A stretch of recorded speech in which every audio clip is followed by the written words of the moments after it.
আসসালামু আলাইকুম, সবাই কেমন আছেন? আশা করি সবাই ভালো আছেন। তো আলহামদুলিল্লাহ, আল্লাহর রহমতে আমিও ভালো আছি। তো 10 থেকে 12 বছরের একটি কষ্ট আজকে শেষ হলো। তার কারণ হচ্ছে এই চপার মেশিন। তো চপার মেশিন উঠেছে আজ থেকে 8 বছর কি 10 বছর আগে, কিন্তু আমাদের তখন আর কি রাখার জায়গা ছিল না। আর এত গরু ছিল না, মাত্র কয়েকটা গরু ছিল। তো তখন আর কি মানে কেনার জন্যই করছিলাম, কিন্তু অনেক টাকা আর কি ব্যয়বহুল হয়, ওইটা আর কি কিনি নাই। তো এখন যেহেতু আমাদের দুইটা শেড মিলিয়ে 11টা গরু বর্তমান রানিং, তো আল্লাহ দিলে সামনে হয়তো বা 15টা 14টা হতে পারে, হয়ে যাবে ইনশাল্লাহ। তো সামনের বছর আস্তে আস্তে কি 2 বছর পরে তখন 20 থেকে 25টা গরু হয়ে যাবে। আমাদের আছে, টার্গেট আছে যে 20টা গরু যাতে রাখতে পারি। তো আর কি এই জন্য আর কি এখন মানে যেহেতু 10টা 12টা গরু, আর তাতে মানে সবাই তো সব সময় সময় পায় না। যেমন আমি কলেজে থাকি, আমি এখন হিসাবে কাজই করি না। তো আব্বু আর কি সব সময় বিচালি কাটে, মানে গরুর যে দেখাশোনা সব কিছু করে দিকে, আবার মাঠের মাঠও দেখাশোনা করে। তো সেই জন্য আর কি মানে এই চপার মেশিনটা কিনে আনলাম। তো আমাদের এইটা হচ্ছে সব থেকে মিনি সাইজ, মানে সব থেকে ছোট যেইটা, তো সেইটা আর কি।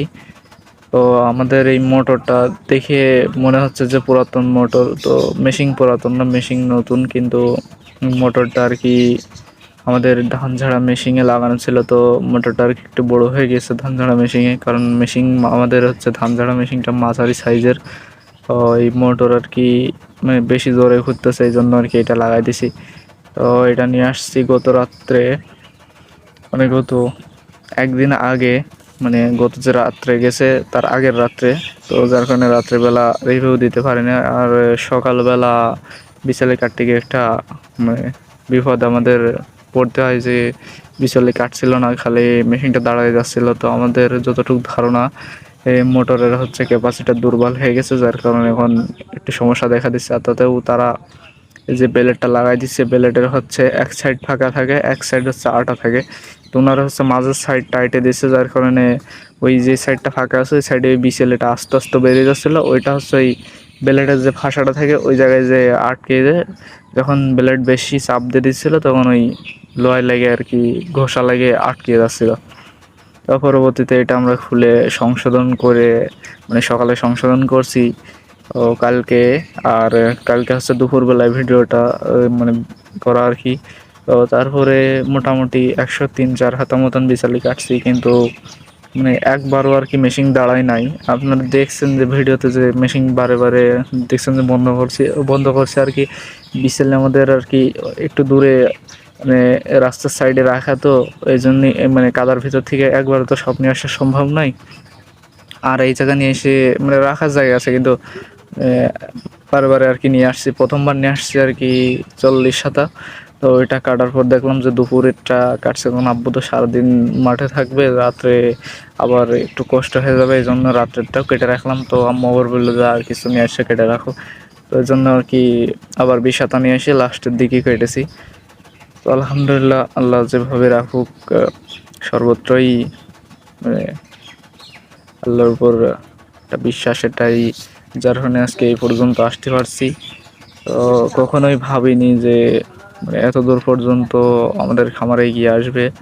তো সামনে আশা আছে যে যাতে 20 থেকে 30টা গরু রাখা যায়, এমন একটা আর কি। আমরা এক জায়গায় জায়গাও নির্ধারণ করছিলাম, কিন্তু সেইখানে আর কি যাবো না, এখানেই দেখি এইখানে হচ্ছে গরুর খামারটা হবে। তো আমি যে যে যে জায়গায় আর কি মেশিন রাখা, এটা আর কি আমাদের আগে বিচুলি ঘর ছিল। তো এখানে আর কি বিচুলি থাকতো, আর এক সাইডে খড়ি থাকতো আর কি, আমাদের রান্নার জন্য যে খড়িগুলো ব্যবহার করা হয়। তো পরবর্তীতে আর কি এই বিচুলিগুলো মানে এখানে রাখিনি, এই জন্য যে বাসার ভিতরে মানে গাড়ি উঠাতে গেলে একটু সমস্যা হয়। তার কারণে আমরা ফসলগুলো আর কি এখন থেকে বাইরেই সারছি। তো এই জন্য আর কি বিচুলি বাইরেই দিয়েছি, সাজিয়ে রেখেছি আর কি পালা দিয়ে, যেটা বলে আমাদের আঞ্চলিক ভাষায় যেটাকে বলে বিচুলির পালা, ও অন্যান্য জায়গায় বলে খড়ের স্তূপ বা খড়ের পালা, মানে যেটাই বলে।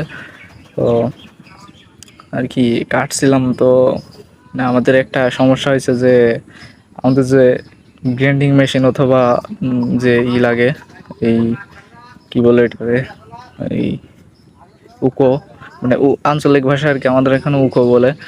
এই ব্লেডটা আর কি নতুন তো ওই কাটছি, ওইটার হচ্ছে এক সাইড থেকে আর কি ধার হয়ে যাচ্ছে, মানে ভেঙে যাচ্ছে, মানে বেঁকিয়ে যাচ্ছে। ওইটা আর কি সোজা করার জন্যই লাগবে উকো লাগবে অথবা গ্রাইন্ডিং মেশিন।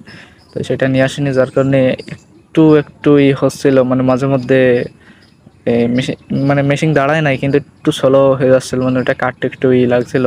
তো পরবর্তীতে যা হোক, মানে শেষ করে ফেলছে আলহামদুলিল্লাহ, আল্লাহর কাছে লাখো কোটি শুকরিয়া যে অবশেষে একটা স্বপ্ন আর কি পূরণ হয়ে গেল। তো এইটা হচ্ছে চপার মেশিন বলে, কোথাও কোথাও বলে বিচলি কাটা মেশিন, কোথাও ঘাস কাটা মেশিন, বিভিন্ন জায়গায় বিভিন্ন মানে জায়গা ভেদে আর কি এক এক রকম নাম বলে আর কি। আমাদের এরকম মানে এটার রিভিউ আর কি সুন্দরভাবে দেখাবো যখন তখন হচ্ছে আপনার 3টা মেশিন দেখাবো। এটা হচ্ছে আমাদের ছোট, আমার মামাদের একটা আছে ওইটা বড়, আর আমাদের মানে পাশে একজন কিনে নিয়ে আসছে ওইটা হচ্ছে মাঝারি সাইজের। তো 3টারে রিভিউ দেবো। তো এরকম ভিডিও আর কি পরবর্তী ভিডিও দেখতে আমাদের যে এগ্রি কোয়ালিক্স যে চ্যানেলটা আছে এটাকে সাবস্ক্রাইব করে পাশেই থাকবেন, এবং এর সাথে আমাদের ফেসবুক যে পেজ এগ্রি কোয়ালিক্স, তো এই পেজটাকেও ফলো দিয়ে রাখবেন। আর বিশেষ করে আমাদের ইউটিউবের যে এগ্রি কোয়ালিক্স যে চ্যানেলটা এটাকে আর কি সাবস্ক্রাইব করে বেল আইকনটি বাজিয়ে দেবেন। আর ভিডিও ভালো লাগলে একটি লাইক দেবেন। আর আপনাদের এলাকায় মানে কী নামে সবাই চেনে তো সবাই কমেন্টে বলে যাবেন। আর আল্লাহর কাছে লাখো কোটি শুকরিয়া এই জন্য যে আমাদের এগ্রি কোয়ালিক্সের যে চ্যানেলটা ইউটিউবে, তো এটাতে আর কি 1.37K মানে 1.37K, মানে এটা হচ্ছে 1400-র কাছাকাছি সাবস্ক্রাইবার হয়ে গেছে। তো সবাই দ্রুত সাবস্ক্রাইব করে দেবেন। সবাই আমাদের জন্য এবং আমাদের খামারের জন্য দোয়া করবেন যেন আল্লাহ তাআলা আমাদের খামারে বারাকা দান করে। তো সবাই ভালো থাকবেন, সুস্থ থাকবেন, আর আমাদের জন্য বেশি করে দোয়া করবেন। আমরাও সবার জন্য দোয়া করি। তো আজকে এই পর্যন্তই। আল্লাহ হাফেজ।